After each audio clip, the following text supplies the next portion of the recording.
प्रेक्षकांनो नमस्कार. आजच्या भागामध्ये आता सत्याची तब्येत अजूनच बिघडली जात आहे.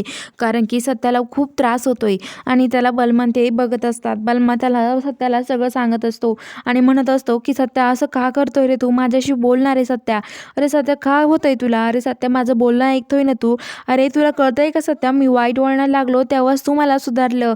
अरे आता माझा हात कसा सोडशील सत्या, तुम्ही सांगा ना पप्पा याला. हा माझा ऐकत नाहीये काही, याला तुम्ही समजावा ना पप्पा. हा माझं का ऐकत नसेल बरं, याला कसं समजत नसेल माझं काही.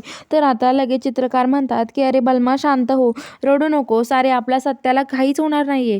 तर आता तेवढ्या सत्याला तिथं खूप त्रास सुरू होतो. तर इकडं जी मंजू आहे ती तिथे साडी वगैरे घालून येते आणि तिला ती बाई परडी ठेवते आणि देवीच्या रूपात ती आलेली असते. ती परडी घेते आणि मंजू आता देवी आईचा नवस पूर्ण करायला चढत असते.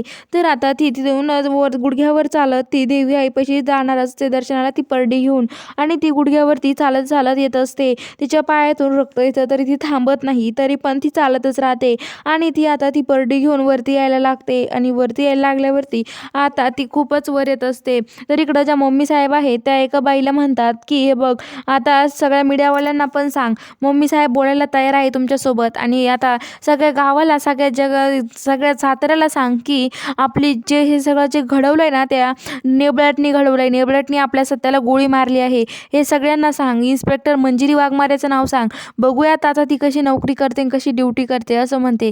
तर ती बाई म्हणते काळजी करू नका, मी घराघरात आणि कणाकणात तिचं नाव पोचून देते असं म्हणते. आणि आता इकडं सध्याची तब्येत खूप बिघडत असते. तर आता तिथे जी मंजू आहे ती दर्शनाला जाते, देवी आईचं दर्शन घेते, देवी आई समोर हात जोडते. तसं तसा इकडं सत्याचा त्रास वाढत असतो. सत्या डोळे पांढरे करतो. सत्याला डॉक्टर येतात, डॉक्टर चेक करतात. आता डॉक्टर सत्या श्वास घ्यायचाच बंद होतो. डॉक्टर म्हणतात आता काही शक्य होऊ शकत नाहीये. सत्या का असं तो साथ देत नाही आमच्या प्रयत्नांना, आम्ही जे उपचार करतोय त्याला तो साथ देत नाही असं ते डॉक्टर म्हणायला लागतात. तर बघूया आता पुढील भागामध्ये मंजू वाचू शकेल का सत्याला, हे बघायला चॅनलला सबस्क्राईब करा.